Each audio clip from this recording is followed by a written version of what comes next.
सान्ताली education YouTube channel पाठा खन सागुन दाराम। तेहेñ नोआ वीडियो रो बन नेला पास्ट परफेक्ट टेंस से सांगिंग एनांग नांग सावते पास्ट परफेक्ट कंटिन्यूअस टेंस से लेतार एनांग नांग इदी कतेन। पहिले रे बन नेला पास्ट परफेक्ट टेंस से सांगिंग एनांग नांग दो चेद बोन मेता कना ओका दो को लेदा पास्ट परफेक्ट टेंस। नोडे नेल ताबन पे जहां कानवा रेया कामी दो आडी एनांग से लाहारे हुई लेना मेनते बुझाआ ओनकान कानवा रेया नांग दो सांगिंग एनांग नांग बो मेताग कना। ताहले कानवा रेया कामी जुदी आडी लाहारे हुई सत कोआ ताहले खान दो आबो ओना कानवा रेया नांग दो एनांग नांग बोन मेताआ। नितो किछु दायिका आते जुदी नोआ बोन नेला ताहले खान दो आरो बेस ठीक बोन बुझाव दाड़ेया। देला ताहले नोआ कानवा जहां सांगिंग एनांग नांग कना नोआ बुझाव लगित कटी दायिका बोन नेल लेगे।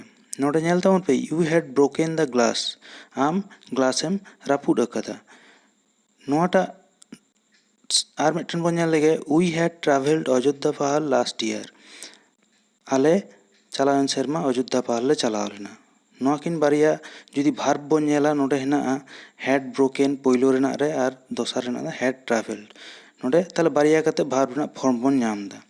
ताले नितो बोन नेल लेगे नोआ पास्ट परफेक्ट टेंस रेना अड़ा को सेंटेंस को चेलका कते गाबानोग कना। पहिलो रे तहन कना सब्जेक्ट ओना परे हैड तारपरे भार्ब रेना पास्ट पार्टिसिपल फॉर्म आर मुचाद रे ऑब्जेक्ट। ताहले हैड साथे भार्ब रेना पास्ट पार्टिसिपल नोडे दो जोगोग कना। नितो दो बोन नेल लेगे नोआ पास्ट परफेक्ट टेंस ना यूज से लागत पहिलो रे लाहाते मिटटांग कामी एतोहब लाहारे गे आर मिटटांग कामी दो मुचाद हताड़ा कना नोंका बुझाव लेनखान नोआ पास्ट परफेक्ट टेंस बोन व्यवहारा। दायिका जुदी बोन नेला नोडे नेल ताबन पे दायिका रे हेना the train had left the station before we reached. ताहले आले तियो लाहारे गे स्टेशन तियो लाहारे गे ट्रेन दो चलाव हताड़ा कना। आर मिटन after she had finished singing he arrived उनी सेरेंग मुचाद कते तारपरे हेज कनाय। ताहले ओंडे बोन बुझ दाड़े कना बारिया चेलका कामी रेना तफात। नितो दोसारा to express expectation and wish आस बुझाव लगिते नोआ हबन व्यवहारा पास्ट परफेक्ट टेंस। नोडे नेल ताबन he had she had hoped for a better job दोसारा I wish I had worked harder. ताहले नोडे बानार रेगे आस बुझे कना।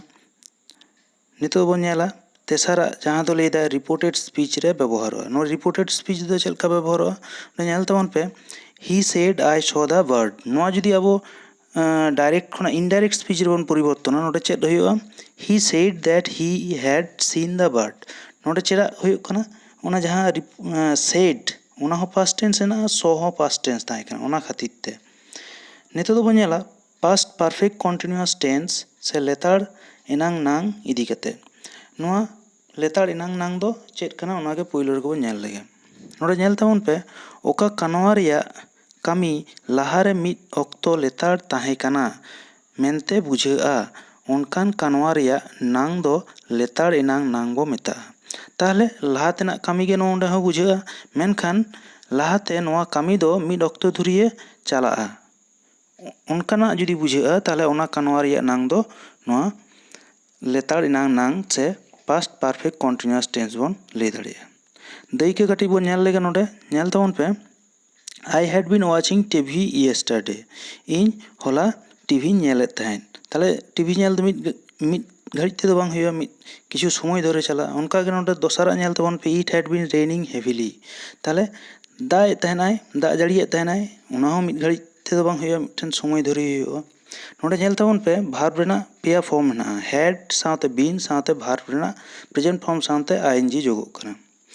नितो नेल ताबन पे फॉर्मेशन सेंटेंस ना फॉर्मेशन चेलका होया सब्जेक्ट तारपरे हैड तारपरे बीन तारपरे भार्ब रेना प्रेजेंट फॉर्म साथे आईएनजी जोगोगा। ताहले पेया फॉर्म भार्ब रेना बो नामा आर मुचाद रे ऑब्जेक्ट।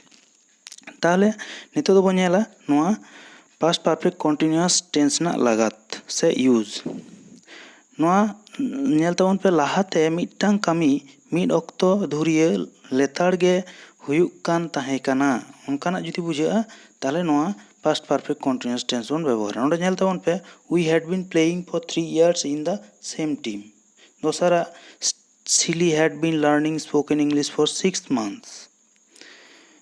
ᱛᱮᱦᱮᱧᱟᱜ ᱵᱷᱤᱰᱤᱭᱳ ᱫᱚ ᱱᱤᱱᱟᱹᱜ ᱫᱷᱟᱹᱵᱤᱡ ᱜᱮ, ᱟᱨᱚ ᱱᱚᱝᱠᱟ ᱜᱮ ᱯᱷᱤউᱪᱟᱨ ᱴᱮন্স ᱤᱫᱤ ᱠᱟᱛᱮ ᱟᱨᱚ ᱵᱷᱤᱰᱤᱭᱳ ᱥᱟᱯᱲᱟᱜ ᱠᱟᱱᱟ।